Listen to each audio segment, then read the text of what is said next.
Hello, my name's Dick Stugeon. I'm a workers advocate for an organization called Workers Have Rights Too.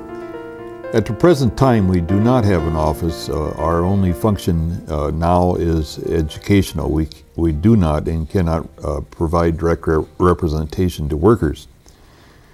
We want to thank Morningside College and Stugeon Community Media for making the facilities available for us to do these programs.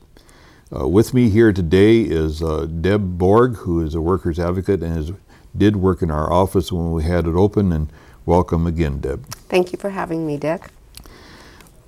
Deb was a volunteer in our office, and one of her jobs was to answer the phone and take intake, and she even at times did fact-finding interviews and a couple of hearings. Today's program is something that is very close to my heart. Usually our programs are about different legal aspects of workers' rights and what workers' rights are in the workplace, but tonight it's going to be different. We're going to be talking tonight about the emotional effect of the workplace. You know, going to work is a kind of difficult thing anyhow. Mondays are really tough. And a lot of people get up in the morning and dread the thought of going to work. If things are miserable, or if there's problems in the workplace, that even grows grows a lot worse. And that's what we're going to be covering here today, is the things that workers can do to make the workplace a more tolerable place to report every morning. And we're going to get into a lot of different subjects that pertain to that. How can we make a difference in the workplace? We'll start with that question. You know, I've been told by a lot of people that I make points by examples best. Exactly. I say Jesus taught by parables, and Stugeon does by examples. One of the best examples I can think of is when I was hired at Sioux Tools as a drill press operator. We worked on the incentive plan, and our goal was to make 125% of what our daily rate was. And that was one of the hardest jobs I ever did. I worked and worked really hard, and I just hardly made 100%. And one day, one of the workers come over to me, a fellow by the name of Joe, and he asked me, he said, "Do you take suggestions?" And I told him, anything you can do to make this job easier, I'm all ears. So he taught me that every motion I made should account for something. Both hands should be used, and as we're pulling down a spindle to flip the part, he showed me how to make that job work. And he did a good enough job that that became a very easy job for me. And in our department, we worked a night shift where we didn't have a lot of supervision around. And what we did, when one person got done, then we would go over to another machine and get that person caught up and done. And then we both would fan out, and we get everybody done early. And that's how we work together as a team. But what was a hard job was made very easy by Joe's teaching. And his teaching was so logical and so simple, but it really helped me. I don't think I'll ever forget what he has done. What would you do if you saw something that was happening in the workplace that was wrong?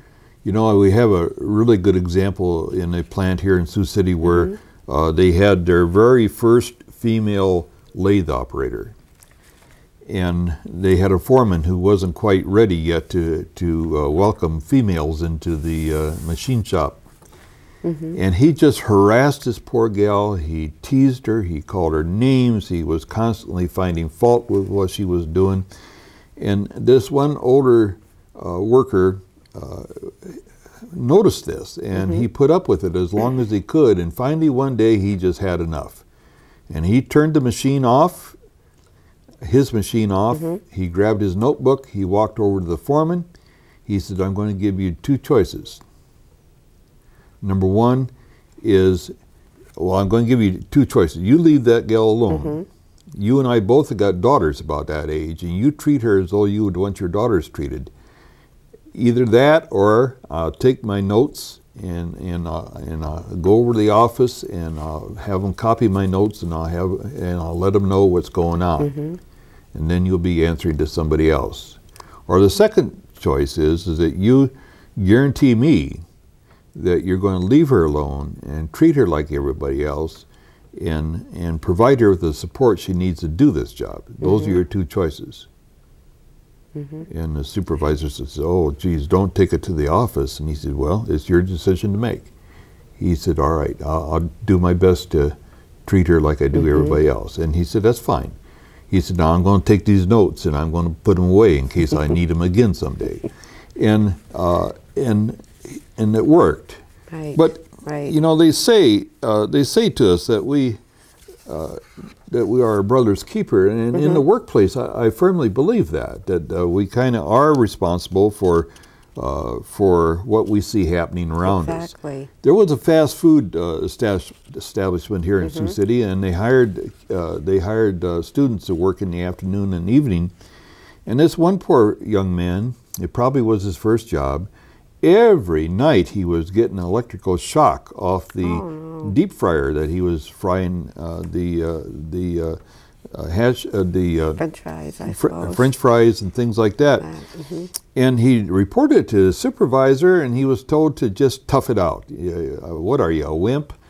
And again, an older worker seen this. And he finally had enough of it, and he called the franchise holder, the owner of the place, and told him what was going on.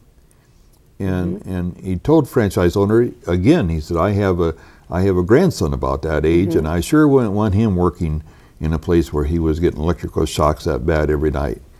Next day, maintenance showed up, replaced the unit, and the owner showed up, and the manager was replaced, and the shift manager was replaced.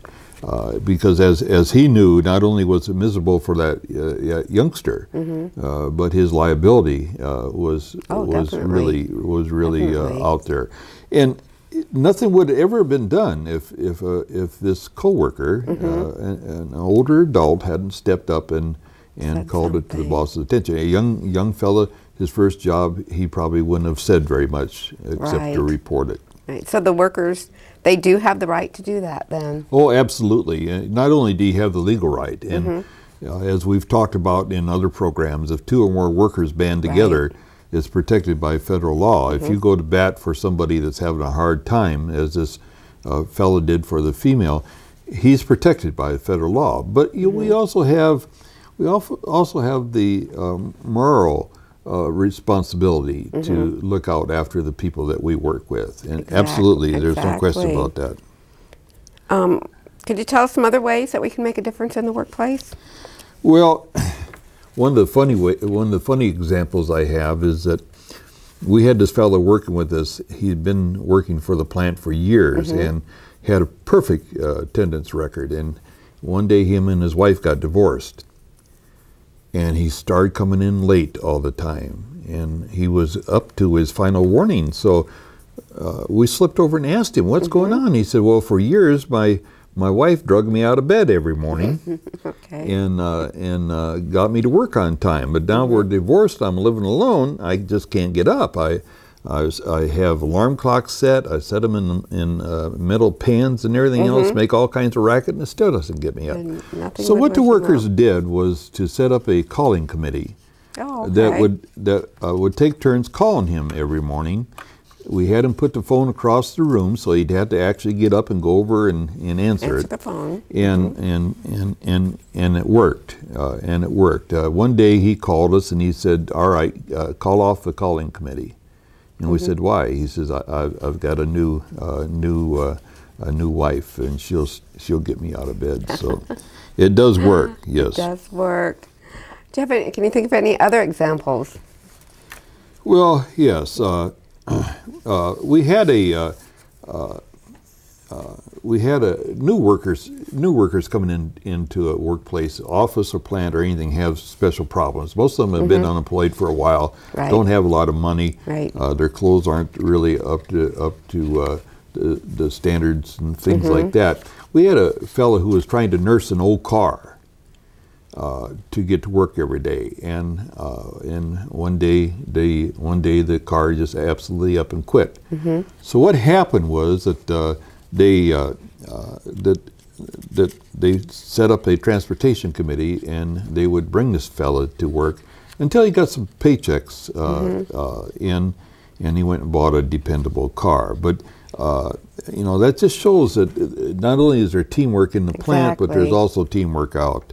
Exactly. We also had a young man in a North City plant who was sent over there by a temporary help agency. Okay. And at noon, they noticed that he wasn't eating, that he was just sitting there, and he wasn't eating anything. So one day, one of the guys asked him about it, and he said, well, I don't have anything at home to bring, you know, lunch. I've been unemployed. My food stamps got screwed up in a clerical error. It's all I can do is to feed the kids and my wife. I don't have anything to bring in lunch. Well, the guys started bringing an extra sandwich or some fruit, and they made sure that the guy ate. And we're going to be, our next program is going to go finish out this subject. But one of the main things that is happening in the workplace now that workers can put a stop to is the teasing or bullying or harassing that goes on. I mean, they say the kids pick up on somebody's weak points. Well, as adults, we do too. We had a fellow who was being picked on because of a speech defect. Really nice guy, but they just called him names and everything else. Well, the rest of the workers got tired of that, and they started to support him. I mean, they ate dinner with him. They kind of shielded him from this, and pretty soon the bullies seen that it wasn't working. Again, we're looking after each other. So it does work. You know, as we get into the next program, we're going to be talking about how workers can keep their eye open for things that are happening off the job. That's just as important because they bring that into the workplace. Yes, they do. We're getting down to the end of this program. The subject that we're talking about is the emotional side of the workplace, and I think it's a very important matter, and we'll finish it up on the next program. I want to thank Siouxland Media, Community Media, for producing this program. That's a nonprofit organization here in Sioux City that is providing nonprofits the opportunity to be on TV, and Morningside College, which provides us with the facilities that allow us to do the program. Thank you.